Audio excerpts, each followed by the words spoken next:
वही माता पुत्रवान है जिसका बेटा भगवान का परम भक्त है। संस्कार दीजिएगा। आपके बच्चे बाहर पढ़ने को जाते हैं, रामायण का गुटका दो, उन्हें हनुमान चालीसा दो, उन्हें छोटी वाली गीता दो। आप उन्हें कहना बेटा जब भी कभी मूड खराब हो तो गीता जरूर पढ़ना, गीता समाधान करती है।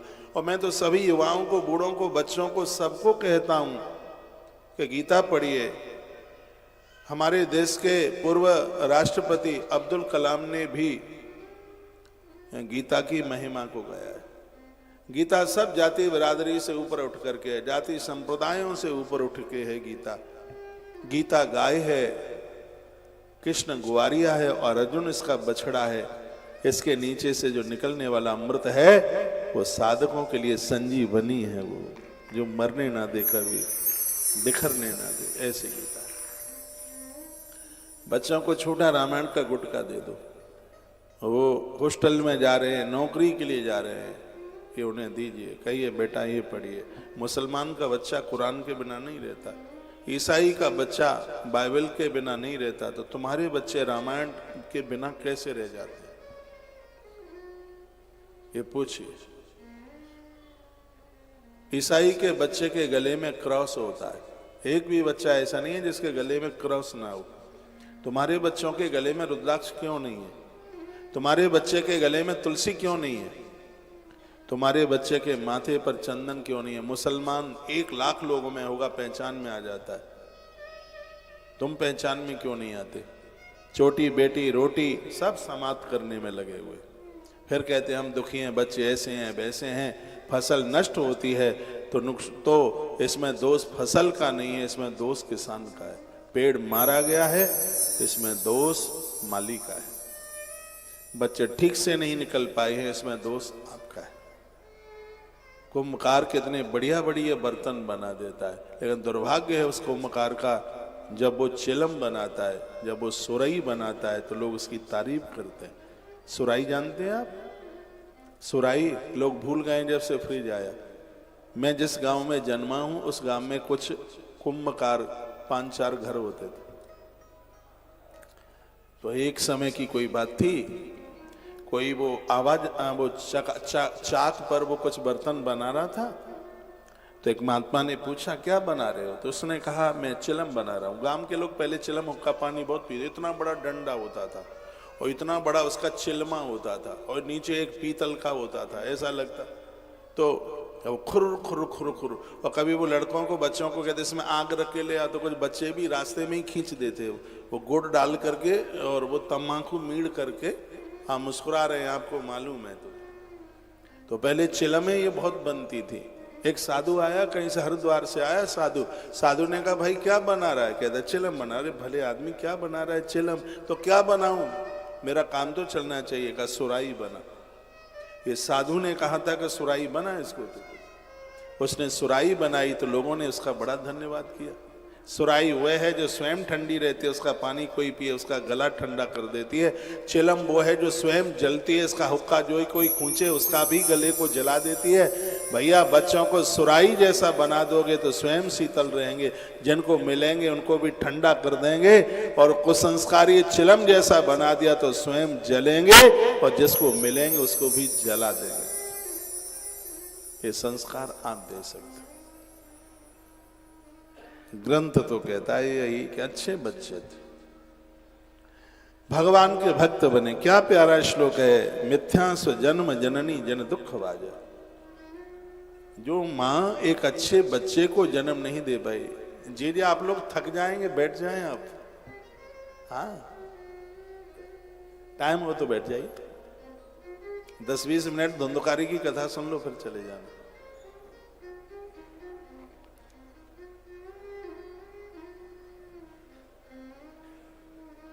अच्छी बहन बनो, अच्छी मां बनो, अच्छे बच्चे बनो।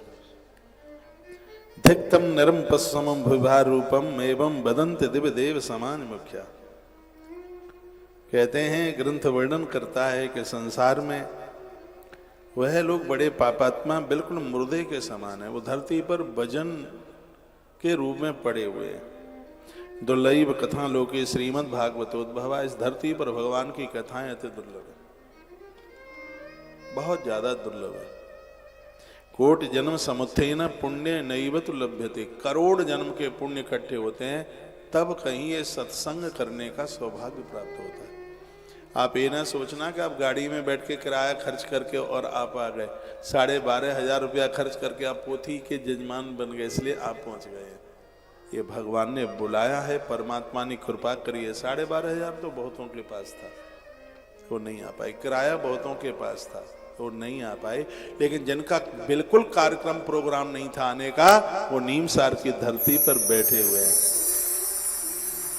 ये आपके पुण्य आपको यहां तक लेकर के आ गए। इसमें तो लिखा है कि करोड़ों जन्मों का सौभाग्य प्राप्त होता है तब कोई एकाध भगवान का भक्त बनता है। भगवान की कथा सुनने का उसे सौभाग्य प्राप्त होता है। सच में आप बड़े बड़भागी हैं। सत्येन ब्रह्मचर्येण सर्वदा श्रवणम मतम। इस कथा को कैसे सुने? सत्य भाषण के साथ, ब्रह्मचर्य धर्म का पालन करते हुए इस कथा को श्रेष्ठ माना गया। उल्टी पुल्टी चीजें ना खाएं बिल्कुल भी। और इसमें वर्णन किया गया कि भोर में जल्दी जागे, फिर इस कथा को सुने।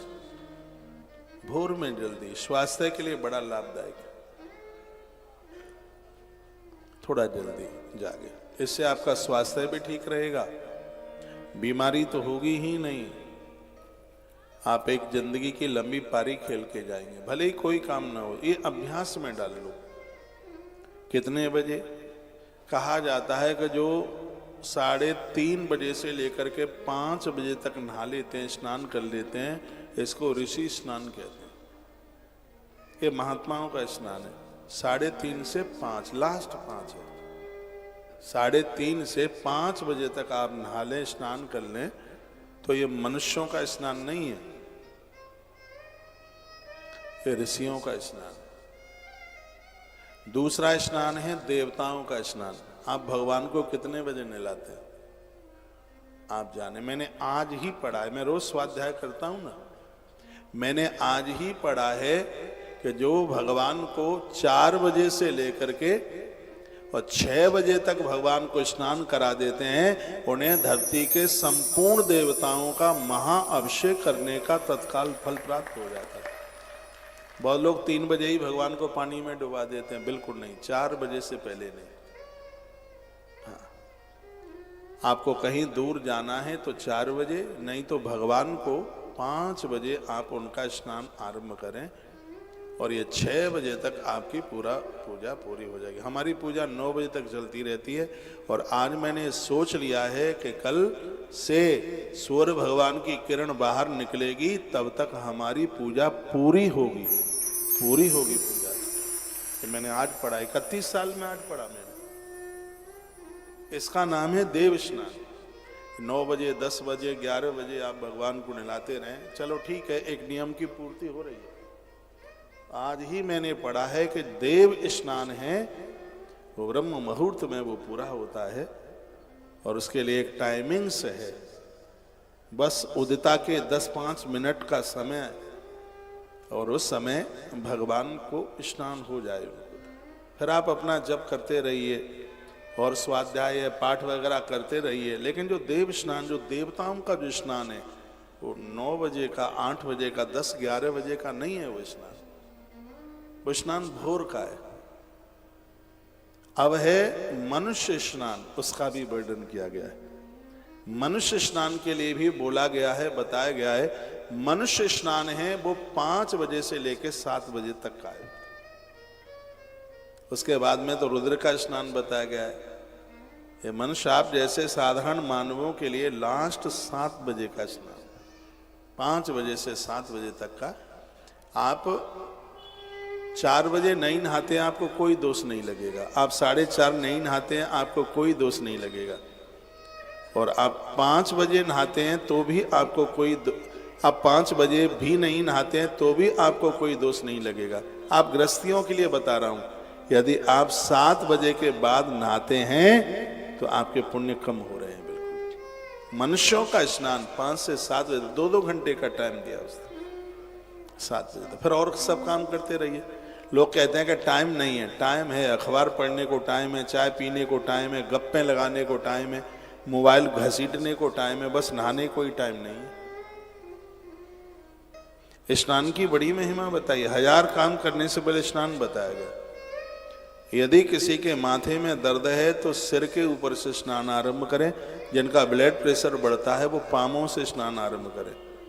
एक और नई बात मैं आपको बताऊंगा, नहाते समय स्त्री पुरुष कोई भी हो अपनी नाभि के ऊपर पानी जरूर डाले, जिंदगी में कभी श्वास की बीमारी नहीं होगी। नाभि भींगनी ही चाहिए, नाभि के ऊपर जल डालें, कंधे के ऊपर जल डालें। पूर्ण स्नान पूरे सिर के सहित नहाया जाता है, उसको माना जाता है। गर्म पानी सिर के ऊपर न डालें, हल्का कुनकुना पानी, इससे माइग्रेन की भी बीमारी हो सकती है। चमड़ी के लिए, शरीर के लिए साबुन बहुत हानिकारक है, उसमें दुनिया भर के केमिकल डाले जाते हैं। आज ही मैंने पढ़ा है कि सप्त अनाज के द्वारा उबटन बना करके नहाया जावे तो यह एक बहुत बड़ा पुण्य में शरीर हो जाता है।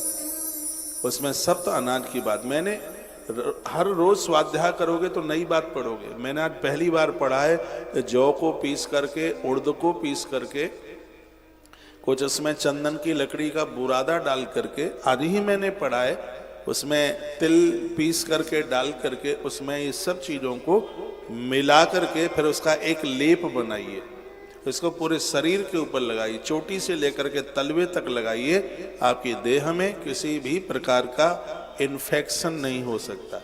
आपके स्वास्थ्य के लिए इतना लाभदायक है, 100 साल तक आपके चेहरे के ऊपर झुर्री नहीं पड़ेगी। ये सप्त अनाज को पीस करके उसमें उड़द की बड़ी महिमा बताई गई है, उसमें चावल को भी लिया गया है, बेसन को तो लिया ही गया है। इसमें गोधूम कहते हैं गेहूं का आटा, उसको बड़ा विशेष, ये सब चीजें बना करके उसका उबटन बनाकर उसको देह पर रोज मत लगाइए, 8 दिन में एक आध बार लगाइए, चोटी से लेकर के तलवे तक इसको लगा करके थोड़ा सा 5-10 मिनट लगा रहने दीजिए, फिर आप नहाइए। फोड़ा फुंसी किसी भी प्रकार का शरीर में कोई इन्फेक्शन ही नहीं हो सकता। आपका शरीर इतना बढ़िया हो जाएगा, इतना चमकेगा, इतना तंदुरुस्त हो। नहाने की बात बताई गई है।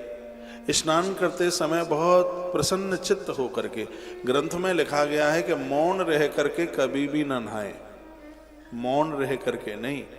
तो नहाते समय आपके होठों का मूवमेंट होना चाहिए, आपके होठ कुछ बोलते रहे, हनुमान चालीसा पढ़ लो, कोई कीर्तन कर लो नहाते समय, स्नान करते समय। यदि आप भगवत नाम उच्चारण करते हैं तो आपके 3.5 करोड़ रोमों से वह जल वहां तक पहुंच जाएगा जहां आपके हृदय पटल पर आत्माराम भगवान बैठे हुए हैं। आप निरोगी होंगे, आप दीर्घायु। आज मैं पढ़ रहा था कि पूर्व में महात्माओं की उम्र इतनी ज्यादा क्यों होती थी, वो देह पर मिट्टी लगा करके नहाते थे, भोर में जल्दी वो समय से नहाते थे, दांत नहीं गिरते थे अंतिम श्वास तक, क्योंकि बबूल और नीम की दांतों करते थे। हमने ग्रंथ में पढ़ा है जो कभी दांत नहीं मांजते, फटे कपड़े पहनते हैं, कुल्ला करते नहीं है, जीव साफ करते नहीं है, तुम तो हो क्या, यह दुर्गुण नारायण में भी होगा तो लक्ष्मी माता संग छोड़ करके चली जाएगी। पर यह मत कहना कि घर में गरीबी क्यों आ गई। साफ सफाई का नित्य ध्यान रखिए। कुछ लोग इतने गंदे होते हैं, रसोई का पानी पी लें, तुम कहो तो बाष्पेशन का ही पानी पी लें, कहो तो ये कह देंगे पानी पानी सब एक जैसा है। ऐसा नहीं होता, पानी पानी सब एक सा है। नहर के पानी में, नदी के पानी में अंतर है, एक जैसा कैसे हो जाएगा। स्वच्छता पवित्रता का ध्यान रखिए। हाथ में लगे हुए चंदन के जो हाथ हैं रसोई में धोना है, उसको बाष्पेशन पर नहीं धोना, उसको बाथरूम में नहीं धोना। आप नया मकान बनवा रहे हो तो रसोई का पाइप अलग हो, बाथरूम का पाइप अलग हो। पूजा पाठ का पानी है वो गटर में नहीं जाना चाहिए, अपराध हो जाएगा। मैं कुछ स्नान की बात आपको कर रहा हूं, एक श्लोक बोल रहा हूं, सतम व्याय भोक्तव्यम। 100 काम करने से पहले भोजन जरूरी है, तो सहस्रम स्नान माचरित, 1000 काम करने से पहले नहाना जरूरी है। मेरे निवेदन पर आप 6 महीना मेरी ये बात मान के आप देख लें, और आज से ही आप संकल्प ले लें कि हमें 5 से 7 के बीच में नहा लेना है। हम जैसे लोगों को तो स्नान जल्दी करना चाहिए। हम लोग बीमार नहीं होते हैं भगवान की कृपा से, क्योंकि हम पौराणिक जीवन जी रहे हैं। पुराणों में जो कहा है, प्रातः आप जागे तो थोड़ा मयूरासन किया करें, आपके दोनों घुटने पेट को स्पर्श करें, आपके पेट का वजन दोनों घुटनों के ऊपर हो, और ये हाथ को नीचे रख करके जैसे मोर का पंजा होता है, आपकी बॉडी का वजन इसके ऊपर आवेगा तो आपका पेट कभी फैल नहीं हो सकता, रुगड़ नहीं हो सकता। दो बीमारी पेट से पैदा होती है, एक का नाम है बीमारी और एक का नाम है बेईमानी। पेट से, जिसका पेट तंदुरुस्त है वो तंदुरुस्त है। ऐसी चीजें मत खाइए जो रुगड़ बनाती हैं, वो क्यों खाएं उनको। ऐसा नहीं कि माल पराया तो पेट भी पराया। एक रोटी के भूखे रहिए। ज्यादा खाने से उम्र कम होती है और उपवास करने से उम्र ज्यादा बढ़ती है। मैंने अन्न इसलिए छोड़ा है, मैं तो रोटी खाऊं लग गई तो फिर भी हो जाएगी, लेकिन मैंने अन्न अब मुझे लगने लगा है, प्रभु ने कृपा की है कि मेरी रोटियां छूटी हैं तो जरूर मैं लंबी उम्र जी करके जाऊंगा। अन्न छोड़ दिया। मैं आपके बीच में दूध पी करके ही कथा बोल रहा हूं मैं आपको। ऐसा नहीं कि कुटू खा करके पेट भर करके बैठ गया आके, सिंगाड़ा खा करके यहाँ पेट भर के बैठ गया। कोई थकान नहीं होती, कोई दिक्कत नहीं होती। हाँ, मैंने एक अनाशपाती जरूर खाई है, एक सेब खाया है। मेरे कमरे में डला रखा है भरा हुआ, ये भाई ने रख दिया है। ये प्रसाद देखिए। मैं कोई अपनी महिमा नहीं गा रहा हूं, आप स्वस्थ रहे उसके लिए यह तो करना ही होगा। सत्येन ब्रह्मचर्येण सर्वदा श्रवणम मतम। सत्य में जीवन जिया जाए, संयमित जीवन जिया जाए, अच्छी बातें सुनी जाएं तो लिखाएं कलयुग का इस व्यक्ति के ऊपर बिल्कुल असर नहीं हो सकता। जैसे सर्प का असर चंदन के ऊपर नहीं होता। चंदन के पेड़ पर भुजंग लिपटे होते हैं। आज तक सांप चंदन को अपने कब्जे में नहीं कर पाया। ऐसा जीवन जीने वाले लोगों के ऊपर भी कलयुग परास्त होकर के चला जाता है, अपना प्रभाव नहीं दिखा पाता। असक्त्यातत् कलौ, कलयुग का कोई उसके ऊपर असर ही नहीं होता। लिखा यत् फलम नास्ति तपसा ना योगेन समाधिना। जो आप कथा सुन रहे हैं ना, कहते हैं कि बद्रीनाथ की गुफा में बैठ करके भी वो नहीं मिल सकता जो भगवान की कथाओं को सुनने से प्राप्त हो जाता है। हमने तो यहां तक पढ़ा है कि कथा के लिए, सत्संग के लिए यदि जप भी छूट रहा हो तो छोड़ दो, कि कथा ना छोड़ो। कथा नहीं, सत्संग की बड़ी महिमा है। पूज्य बापूजी के शिष्य सुरेशानंद जी बड़ा अच्छा गाते थे। जहां सत्संग होता है वहां पर नित्य जाओ तुम, हमें फुर्सत नहीं कहकर ये मौका न गवाओ तुम। अरे सत्संग करने की ना कोई उम्र होती, ये सत्संग करने की कोई उम्र नहीं है। माताजी आगे मत आइए, प्रार्थना है आपसे, वहीं से प्रणाम कर ले। हैं? भोजन कर लिया? ग्वालियर दूर है, पैक करके लेके जाना। हाँ ठीक है। इलाहाबाद नहीं कहते, प्रयागराज कहते हैं। हाँ प्रयागराज है, हाँ प्रयागराज जाना, ठीक है। वहीं रुकना जाके जहां अपना भंडारा चल रहा है, देखना जाके कैसा भंडारा चल, बस वहीं से बात कर, वहीं से। एड्रेस वहां ले लो कार्यालय में से, सेक्टर 4 रामानंद चौक, वहां से और ले लो। तो यत् फलम नास्ति तपसा न योगेन समाधिना अनायासेन तत्सर्वम सत्ता श्रवणे लभेत।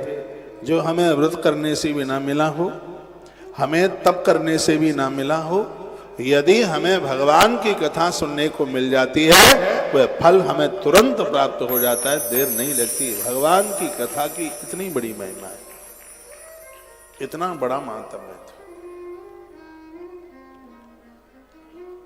ये वर्णन किया गया। सूत जी कहते हैं यदा कृष्णो धराम तक्ता स्वपदम गंतुमुद्धता एकादशम परिस्वत्ता उद्धवो वाक्य में ब्रवीत। जब भगवान धरती से जा रहे थे तब उन्होंने उद्धव को एक बड़ी अद्भुत बात कही। उन्होंने ये कहा कि जो मेरी कथा सुनेगा तो उसे ये लगेगा कि मैं कृष्ण की गोद में बैठा हूँ। ये भगवान बोल के गए कि भागवत साक्षात मेरा ही स्वरूप है, ये बोल के गए। नारद जी का प्रसंग संत कुमारों के साथ चल रहा था तो देवर्षि नारद जी ने पूछा, कुमारों ने जवाब दिया, संत कुमारों ने जवाब दिया, कहा ये मानवा पाप कृतस्तु सर्वदा सदा दुराचार रता विमार्ग।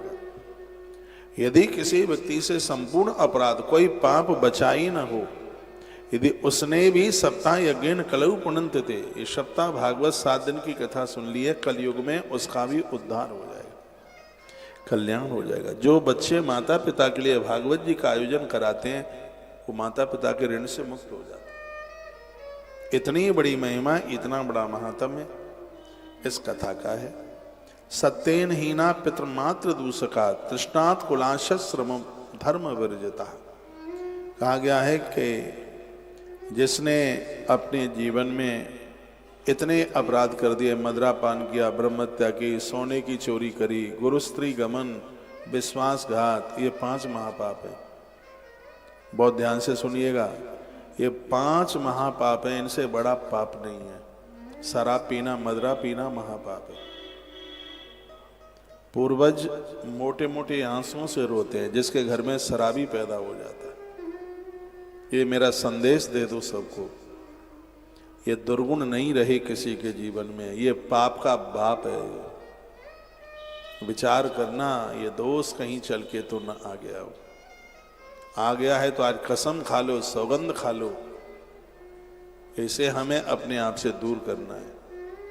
मदरापान, ब्रह्म हत्या, ब्राह्मण का धन खाना, ब्राह्मण को मारना तो ब्रह्म हत्या है ही, ब्राह्मण का धन खाना भी ब्रह्म हत्या है।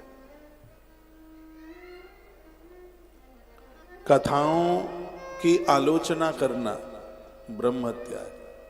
ग्रंथों का अपमान करना ब्रह्म हत्या है। मंदिरों को तोड़ना ब्रह्म हत्या है, ब्रह्म हत्या है। तो ये महापाप में से है। सुवर्ण की चोरी, सोने की चोरी, किसी का सोना चुराना, ये महापाप में है। पराई नारी के साथ या पराये पुरुष के साथ गलत संबंध बनाना, ये पाप नहीं है, पाप का बाप है। इससे बड़ा दोष नहीं हो सकता कोई। कहते हैं कि ऐसे व्यक्ति का मुंह देखने से पुण्य क्षीण हो जाते हैं। जो स्त्री दुष्चरित्र है, जो पुरुष चरित्रहीन है, ऐसे स्त्री पुरुष के हाथ का जल पीने का धर्म नहीं है। ऐसे स्त्री पुरुष का पिंडदान पुरखे नहीं लेते, यज्ञ में आहुति देवता ग्रहण नहीं करते। ये तो गरुड़ पुराण में भी लिखा है। चरित्र कोई चीज है। कहते हैं कि चरित्रवान व्यक्ति के देह में से चंदन से ज्यादा खुशबू आती है। ये हमारे ही ग्रंथों में लिखा है। जो स्त्री पुरुष चरित्रवान है, चंदन में भी उतनी सुगंधी नहीं है, फूल में भी उतनी खुशबू नहीं है, जितना कि उनके देह से जितनी सुगंधी चल करके आती है। चरित्रवान बने। कहते हैं कि 5 महापाप हैं। पराई पुरुष या पराई स्त्री के साथ गलत संबंध बनाना, किसी की चोरी करना, मदरा का पान करना, ब्रह्म हत्या, और किसी के साथ विश्वासघात करना। ये पाप नहीं है, महापाप है। विश्वासघात नहीं, जिसने अपना जीवन सौंप दिया है, किसी ने धरोहर रख दी, बेईमानी कर ली, दिया ही नहीं, वचन दे दिया, पूरा नहीं किया, विश्वासघात। कोई आपके ऊपर विश्वास करता है, विश्वासघात किसे कहते हैं? किसी ने आपके पास विश्वास किया, और इतना विश्वास किया, आंख बंद करके विश्वास किया। आपने मुझे कोई सामान दे दिया, मैंने उसमें हेरा फेरी कर दी, ये विश्वासघात है। ये बहुत बड़ा अपराध है। ये इसको विश्वासघात कहते हैं। ये 5 महापाप हैं। कहते हैं ये पाप करने वाले लोग पिशाच होते हैं, प्रेत बनते हैं, भूत प्रेत बनते हैं, उनकी दुर्गति होती है।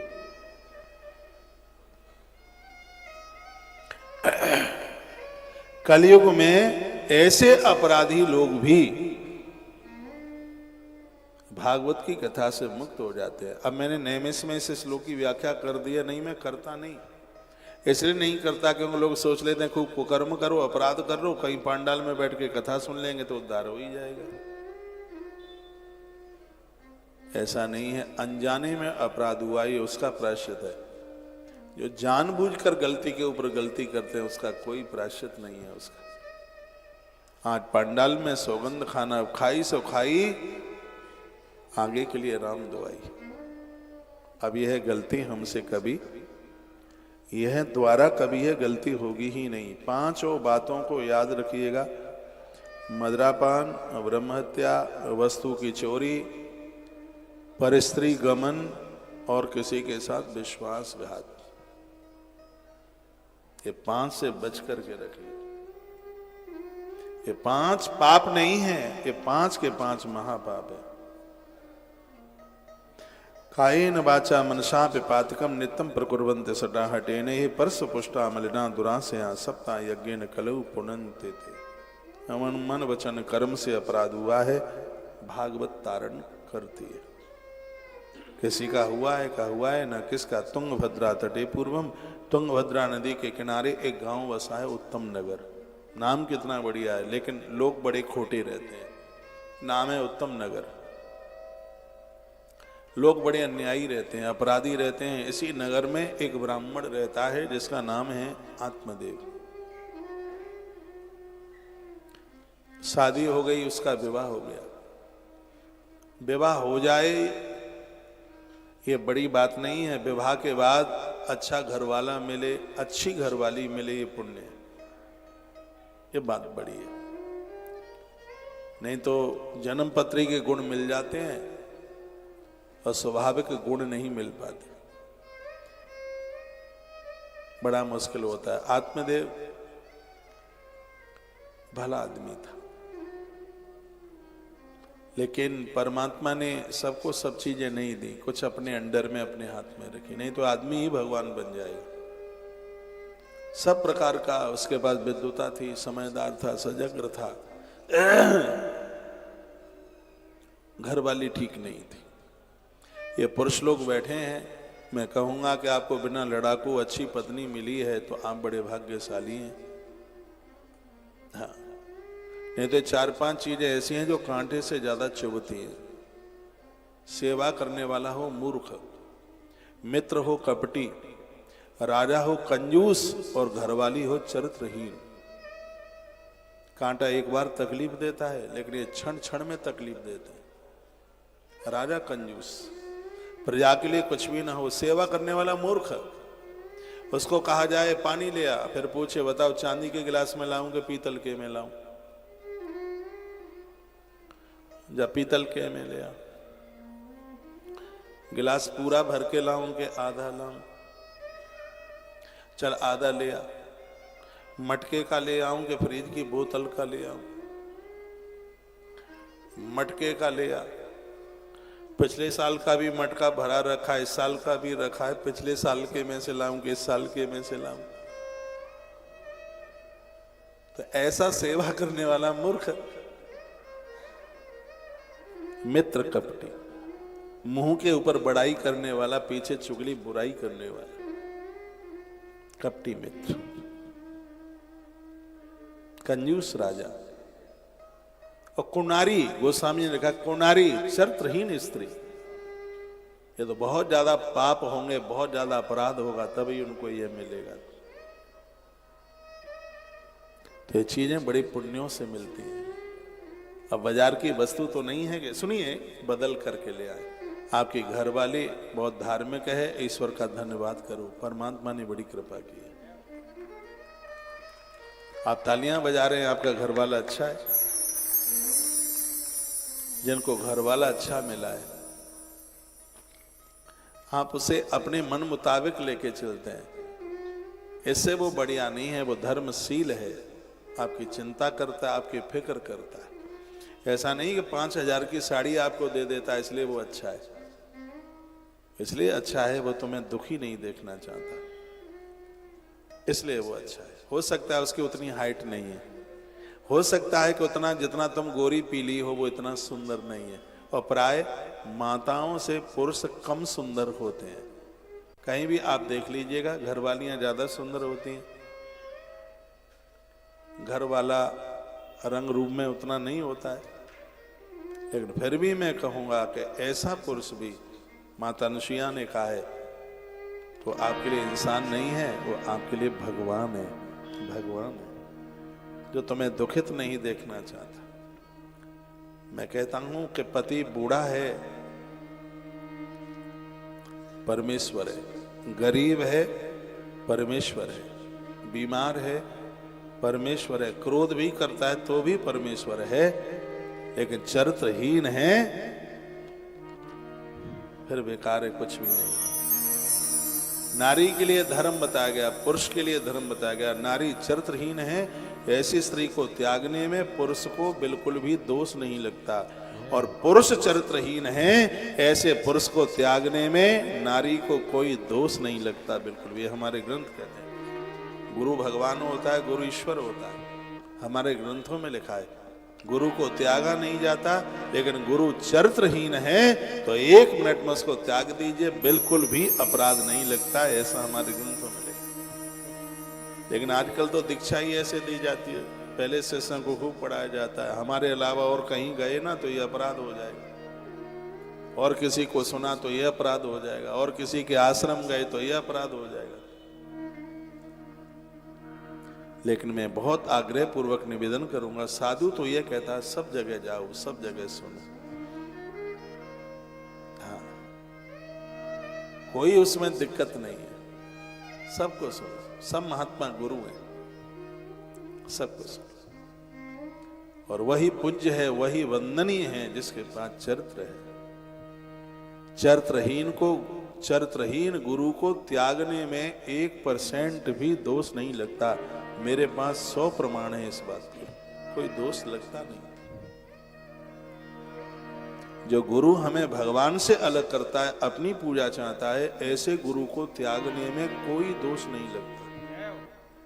जो अपनी पूजा चाहता है, भगवान से दूर करता है, उसे त्यागने में किसी भी प्रकार का दोष लगता ही नहीं है। हमारे ग्रंथ इस बात के लिए संदेश देते हैं। पत्नी आत्मदेव की ठीक नहीं थी, आत्मदेव पुरे तस्मन सर्ववेद विशारद, संपूर्ण ग्रंथों की, वेद पुराणों की उसको जानकारी थी, घर वाली ठीक नहीं थी, रोज झगड़ा करती है, औलाद घर में थी नहीं, संतान थी नहीं। भिक्षुके विद्वान लोके तब प्रिया धुंधली स्मृता, भिक्षा जीवी था। पत्नी बड़ी सुंदर थी, धुंधली बहुत सुंदर थी, इतनी सुंदर होने पर भी वो अपनी हट के ऊपर अड़ी रहती है। 3 हट बड़ी खतरनाक है, एक का नाम है बच्चों की हट, एक का नाम है राजा की हट, और एक का नाम है 3-4, एक है बूढ़ों की हट और एक है माताओं की हट। हमने उसकी कैकेयी की हट पढ़ी है रामायण में। अपने हट से दूर नहीं गए, महाराज के प्राण ले लिए। तो किसी को भी हटीला नहीं होना चाहिए। इस सृष्टि के लिए बाधक मत बनो, इस सृष्टि के लिए साधक बनो, बाधक नहीं। परिवार के लिए, खानदान के लिए, समाज के लिए, ये धरती के लिए हम बाधक नहीं, हमें साधक बन करके जीना। हमारी वजह से किसी का बुरा ना हो, हमारी वजह से प्रकृति के काम रुकने नहीं चाहिए। हम बाधक नहीं, हम उसको साधने वाले, हम उसके साधक बने। एक दिन तो इतना दुखी था ये ब्राह्मण, रो पड़ा, पत्नी के सामने हाथ जोड़ लिए, कहा तू मुझे माफ कर दे, मैं बहुत तकलीफ में हूं, बहुत परेशानी में हूं। उसको उसके ऊपर कोई दया नहीं आई, कहा तू कल मरे तो आज मर जा। कभी कभी तो माताएं क्रोध करके मंगलसूत्र तक उतार करके फेंक दे। मैंने देखा एक बहन को मंगलसूत्र उतारा और पति के ऊपर मारा, उसकी नाक में लगा, बेचारी की नक फूट गई और खून निकलने लगा। मैंने कहा बहन यार क्या कर दिया? कहा ये सी के लाई, तू तोड़ा कैसे बोल? क्या उसे आप पत्नी कहेंगे? क्या उस नारी का कोई अपना धर्मी भी होगा क्या? धुंधली नहीं बनी ना कभी, धुंधली जो बनेगा तो धुंधकारी ही फल में मिलेगा। वो ब्राह्मण इतना दुखी था, आत्महत्या करने को चल पड़ा। एक तो संतान नहीं थे, उससे दुखी, उधर घरवाली। और एक बात मैं आपको बोलूं, जैसे पुरुष का संग पत्नी दे दे, वह व्यक्ति इस धरती का बड़े से बड़ा काम कर देगा। बस घरवाली संग दे दे, दुनिया हट जाए, घरवाली संग खड़ी रहे। राजा हरिश्चंद्र का सब चला गया, घरवाली साथ खड़ी थी। पांडवों के साथ द्रौपदी खड़ी थी, राम जी के साथ मां सीता खड़ी थी, सफलता मिल गई। आदमी टूट जाता है। घर को घरवाली संभाल ले तो बाहर को तो पुरुष संभाल ही लेगा। पति गया ऑफिस, 25 बार फोन करती है, तो वो देखता है, कहता है कि आ गया फोन काली का, भले ही तुम गोरी पीली हो, ब्रह्मांड सुंदरी, वो यही कहेगा आ गया काली का फोन, अब मूड खाएगी। कंपनी पैसा दे रही है काम कराने के लिए, तुम दिन में 25 बार फोन करते हो। अपने पति का साथ दीजिए। जितनी हिम्मत तुम्हारे पास है, ये हिम्मत और के पास कहाँ है? कभी तो माँ भी छोड़ देती है बच्चे को, पिता भी छोड़ देता है। और ये हमने देखा है कि आदमी बीमार होता है, अस्पताल पहुंच जाता है, तो सब 10-10 मिनट के लिए जाते हैं। भाई 10 मिनट के लिए जाता है, भाभी 5-10 मिनट के लिए, यहाँ तक कि ससुराल वाले भी 10-15 मिनट के लिए जाते हैं, माँ भी थोड़ी देर के लिए जाती है। ऐसी पत्नी है जो चारपाई को पकड़ करके बैठी रहती है और कहती है अपना पूरा जेवर बेच दूंगी, तुम्हें ठीक करा के लेके जाऊंगी यहाँ से। आंख में आंसू आ जाते, और वो पढ़ती है, मैं हूं ना, आप काहे को चिंता करते हो। और पत्नी के भाषा सुन करके आदमी बलवान हो जाता है। कर्जे के ऊपर, रोग के ऊपर भी वो विजय प्राप्त कर लेता है। नारी को अर्धांगिनी का जीवन भर। सुदामा ने तो अपनी पत्नी को यहां तक कहा था कि परछाई, हाँ, सुदामा की पत्नी सुशीला ने कहा था कि परछाई तुम्हारा संग छोड़ सकती है, मैं एक कुलीन ब्राह्मण की बेटी हूं, मैं कभी आपका संग नहीं छोड़ सकूंगी, संग नहीं छोड़ पाऊंगी। उसे पत्नी कहते हैं। पत्नी वह है जो पति के हृदय में बैठती है, और पत्नी पति के हृदय में बैठती है। मंगलसूत्र गले तक नहीं पहना जाता, मंगलसूत्र हृदय तक पहना जाता है। ध्यान रखिएगा, मंगलसूत्र हृदय तक पहना जाता है। और ये इस बात की गवाही देता है, नारी कहती है कि मेरे हृदय में मेरे पति के अलावा कोई दूसरी छवि बैठ ही नहीं सकती। मंगलसूत्र हृदय तक इसलिए तो पहना जाता है। पुरुष की एक बहुत बड़ी शक्ति है, बहुत बड़ी ताकत है। हमारी बहुत माताओं ने, बहनों ने पूरा घर संभाल लिया। आदमी टूट जाता है जब पत्नी के ऊपर संशय होता है। इतना बढ़िया बनना, अकेले जाओ, किसी के साथ जाओ, पति बेफिक्र, उसे कोई चिंता ही ना हो। पति भटक गया है, कोई नारी सहन नहीं कर पाती, तो पत्नी भटक जाए तो पुरुष कैसे सहन कर लेगा? वो भी टूट जाता है। कहता दुष्चरित्र घरवाली मिल गई है, दुष्चरित्र घरवाला मिल गया है, काम करने में मन नहीं लगता, जीवन जीने में मन नहीं लगता। बहुत लोग तो आत्महत्या करके मर जाते हैं। मैं आपको आत्मदेव और धुंधुली की कथा सुना रहा हूं, तो कहानी बस तो ये कथा लिखी है, वो आप अपने घर पर भी पढ़ लेंगे। धुंधली नाम उसका है जो पति की आंख पर पर्दा डालती है। धुंधली, धुंधली का मतलब है धुंधुम, दिखाई नहीं देता, कोहरा समझ लो, जैसे कोहरे में दिखाई नहीं देता। ये भी सोचती है कि मेरे पति को मेरी कमियां ना दिखे। ये कमियां छुपाने वाले लोग बड़े बालिस्टर होते हैं, बड़े बुद्धिमानी का काम करते हैं और सोचते हैं कि हम तो दिखाई नहीं दे रहे। लेकिन यदि किसी के पास में पीली वाली लाइट है, यानी ज्ञान है, तो अज्ञान की बुद्धि धुंधली के बारे में सब उसे पता लग जाएगा। आत्मदेव मन है, धुंधली बुद्धि है, और मन की ताकत सत्संग है, मन की ताकत विचार है, मन की ताकत संतों की कृपा है। बुद्धि तो अज्ञान में लिपटी हुई है। बुद्धि तो तुम्हें सत्संग से अलग करना चाहती है। उल्टा पुल्टा क्यों नहीं खाते? इस बुद्धि को ठीक रखने के लिए। जिस समय कहते हैं ना, विनाश कालीन विपरीत बुद्धि, हमारी नीति कहती है, ये बुद्धि के द्वारा ही तो आदमी का विनाश हो जाता है। हम पूजा पाठ, सात्विक भोजन, इस बुद्धि को बचाने के लिए तो करते हैं। ये बुद्धि बिगड़ी तो सब खत्म हो जाता है, कुछ बचता ही नहीं है। तो मैं आपको एक कथा बोल रहा हूं, धुंधली बुद्धि है, और ऐसी बुद्धि है जो अज्ञान के आवरण से ढकी हुई है, इसलिए इसका नाम धुंधली है। और जब बुद्धि अज्ञान के आवरण में ढकी होती है तब मन विचलित हो जाता है, मन कमजोर हो जाता है, मन निर्बल हो जाता है। और जब मन कमजोर हो जाता है तब कहीं श्रद्धा की नदी के किनारे कोई महात्मा खड़ा हुआ मिल जाता है जो मरने वाले मन को बचाने का काम करता है। आत्मदेव मरने को चले, उसी समय गुरु कृपा हो गई, साधु मिल गया, सामने से संत आ गया, महात्मा आ गया। और ऐसी पोजीशन में ही एक सच घटना मैं आपको बता रहा हूं, किसी बहन ने पंखे के ऊपर साड़ी डाल दी, मरने की तैयारी। ये बिल्कुल सत्य घटना है। दीक्षा लिए थी मुझसे, अब सोचती है कि मैं मरने को तो जा ही रही हूं, एक बार महाराज जी को बात कर लूं। इतना जल्दी मैं भी फोन नहीं उठाता, मैं गाड़ी में था और अचानक मैंने फोन उठा लिया।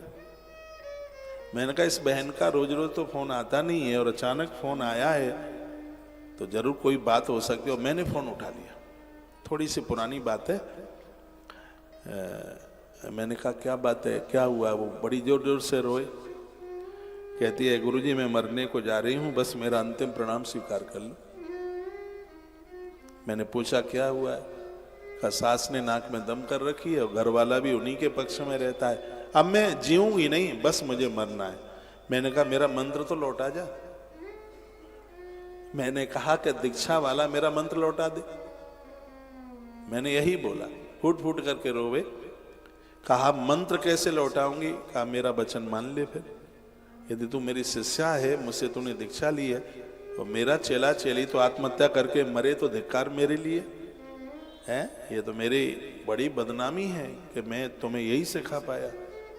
मैंने अपना प्रवचन उसको फोन पर 22 मिनट मैंने बात करी।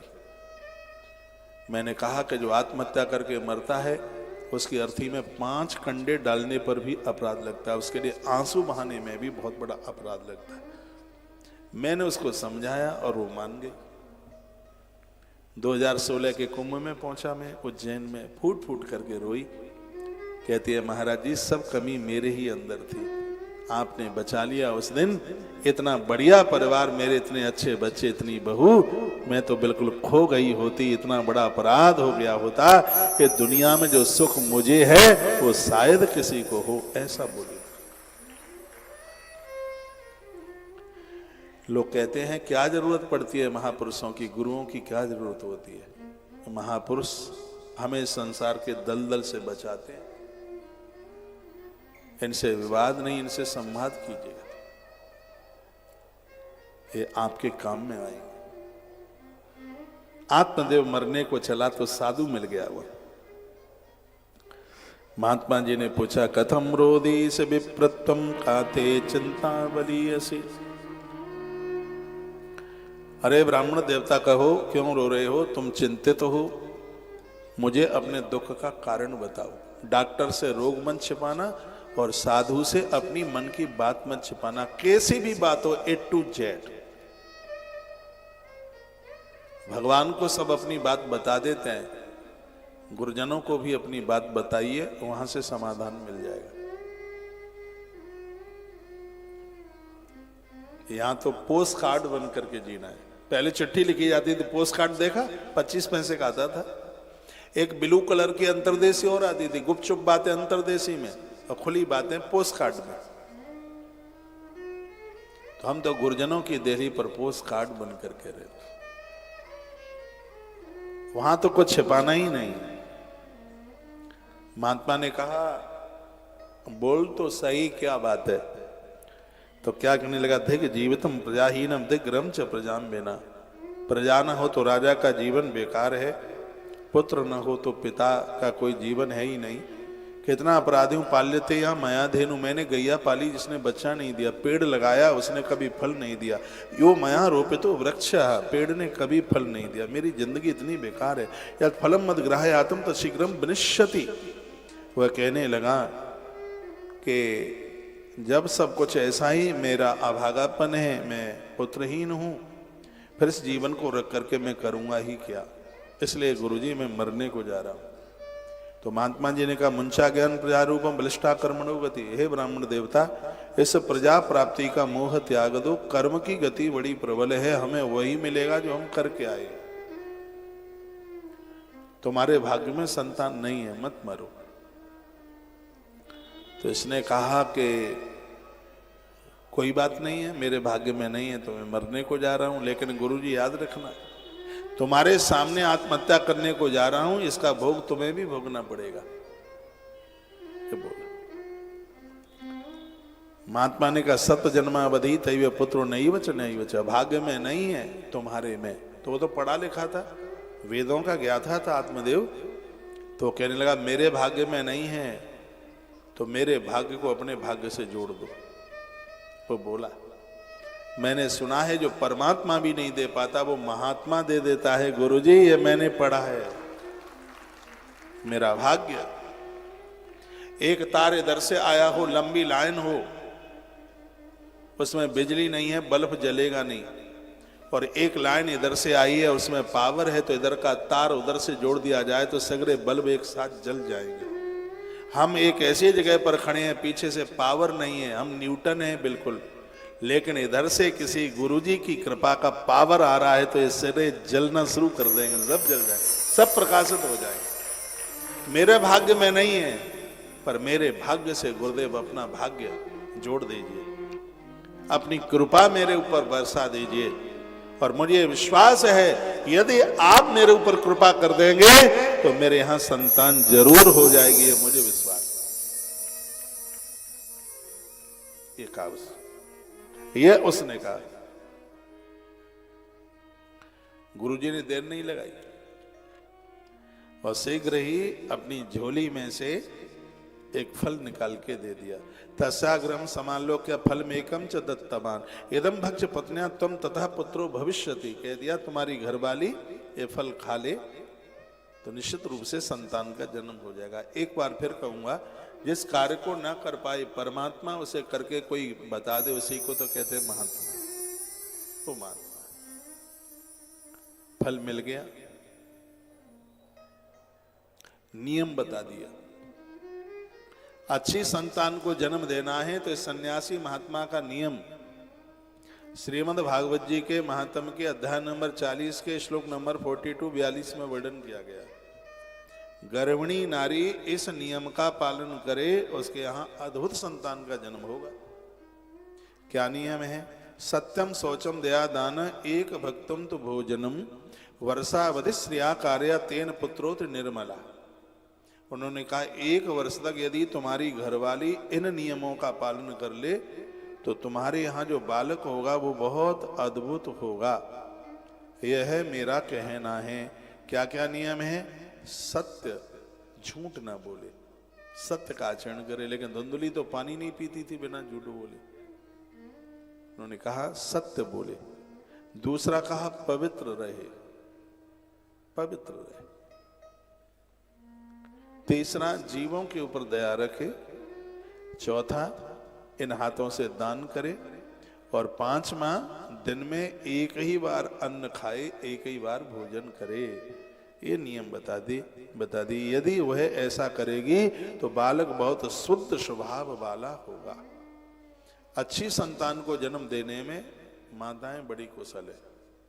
भाई राजीव दीक्षित कहा करते थे, ये नारी चाहे तो अपनी कोख से डॉक्टर पैदा कर दे, कलेक्टर पैदा कर दे, थानेदार पैदा कर दे, उद्योगपति पैदा कर दे, और वो चाहे तो महात्मा पैदा कर दे, और वो चाहे तो परमात्मा को अपनी कोख से उतार दे। ये नारी की ताकत है। स्वदेशी आंदोलन करने वाले राजीव भाई दीक्षित वो बोलते थे। यहां भी लिखा है वर्षावधि स्नेहाकार तेन पुत्रोत निर्मला। यदि कोई नारी इस नियम के साथ जी ले, गर्भ में संतान आवे, ये नियम पूरे कर ले, तो निर्मल बुद्धि वाला अद्भुत बालक उसकी कोख से जन्म लेगा। साधारण नहीं, वो बहुत विशेष होगा। यों कह करके योगीराज चले गए। ब्राह्मण अपने घर लौटा, फल अपनी घरवाली को देने लगा। कहा साधु ने दिया है, ये तू खा ले। तो सोचने लगे कि फल भक्षण गर्भस्याद गर्भेड़ात विद्यता स्वल्प भक्षम। यदि मैंने ये फल खा लिया तो शरीर इतना हट्टा कट्टा हो जाएगा, मेरा तो भोजन ही छूट जाएगा। जो छूटे सो छूटे, लेकिन चाउमीन नहीं छूटे, चटोरी जीभ ये ना छूटे। शरीर इतना मोटा हो जाएगा, काम होगा नहीं, घर में नौकर चाकर रखने पड़ेंगे, उन्हें रुपया पैसा देना पड़ेगा, तो फल ही क्यों खाया जाए। कहते हैं घर में स्त्री को संतान होती है तो उसकी ननद आती है। हम तो प्रसूत का घर में सोवड़ कहते हैं साधारण भाषा में। मैं सोवड़ में पड़ी रहूंगी और ननद कोई सामान चुरा चुरू के ले गई तो फिर क्या होगा। इससे तो ये फल ना खाएं तो ज्यादा ठीक है। लालने पालने दुखम प्रसूतायाश बरतते। बच्चे को अपना दूध पिलाऊंगी, मैं कमजोर हो जाऊंगी, उसे सूखे में सुलाना पड़ेगा, मैं गीले में पड़ी रहूंगी। तो बंध्या बा विधवा नारी, इससे तो मैं बांझी ही ठीक हूं, मुझे ये फल नहीं खाना। पर पति सौगंध देखे गया है कि खा लेना। ये देखिए, कहती है कि पति सौगंध देके गया है कि फल खा लेना, तो विधवा नारी सुखनी चेत में मती, विधवा भी हो जाऊं तो और एक आफत कट जाएगी। रोज रोज मुझे डांटता रहता है, बुरा भला कहता रहता है, तो ये आफत भी कट जाएगी। मर भी जाएगा तो मुझे कोई फर्क नहीं है। कहती है विधवा नारी सुखनी चेत में मती, मैं तो फिर बाद में और सुखी हो जाऊंगी। है मेरे ऊपर किसी का ये रोज रोना पीटना, रोज लाठी दिखाता है, रोज मुझे आक्रोशित करता है, तो ये मर जाएगा तो मैं और ज्यादा सुखी हो जाऊंगी। ये बोलने लगी, यही धुंधुली है। एवं कुतर्क योगे न तत्फलम नैव भक्षितम, कुतर्क करने लगी लेकिन फल नहीं खाया उसने। एक दिन की बात थी, बहन गांव में ही रहती थी, एक ही गांव में ससुराल थी दोनों बहनों की। तो आई, कुछ माताएं इतनी घुमक्कड़ होती हैं, हमारी देसी भाषा में डुल्लो कहते हैं। घर में बहू आ गई है काम धाम करने को, वो काम धाम, अब घर में तो कुछ काम नहीं है, कभी सहेली के यहाँ, कभी उसके यहाँ, कभी उसके यहाँ, कभी उसके यहाँ। काम धाम नहीं है तो कंबल ओढ़ के सो जाओ, लेकिन डुल्लो मत बनो, इधर उधर मत घूमो। दुनिया भर की पंचायत, कभी इसकी बुराई करें, कभी उसकी ना करें तो सुने, तो बुराई सुनने से भी तो पुण्य ही छीड़ होते हैं। तो ज्यादा इधर उधर मत घूमिए, भगवान का नाम लीजिए, जप करो। जब में मन नहीं लगता है तो ग्रंथ पढ़ो, ग्रंथ में भी नहीं लगता है मन तो विज्ञान का योग है, कथाएं सुनो, टाइम हाल ही पास हो जाता है। लेकिन फालतू की बातें करने के लिए, किसी का टाइम खराब करने के लिए न जाओ। और कुछों को तो बुराई सुनने में इतना टेस्ट आता है, उतना तो चाय और कॉफी में भी नहीं आता, जितना उन्हें उसमें बुराई को सुनने में उन्हें उतना आता है। तो जो धुंधली की एक बहन थी, वो ऐसी थी, लोग चुगली करे तो उसको बड़ा टेस्ट आता। तो आगे आकर के बोली, अरे जीजी आज मोह कछु लटको सो है, कहूं जीजा जी बात चले गए क्या है? ये शब्द बड़ा अद्भुत है, आगे जी और पीछे भी जी, पहले भी जी और लास्ट में भी जी, जी जा जी। लेकिन ये भी नाम बिगाड़ दिया, इतना बढ़िया नाम है, बिना शहद पिए मुंह मीठा हो जाता। उसका भी एक अक्षर गायब कर दिया, जीजा जी से सिर्फ जीजू रह गए, सिर्फ जीजू। और जीजू भी बड़े खुश हो जाते हैं ये सुन करके, हैं? जीजा जी कितना बढ़िया नाम है।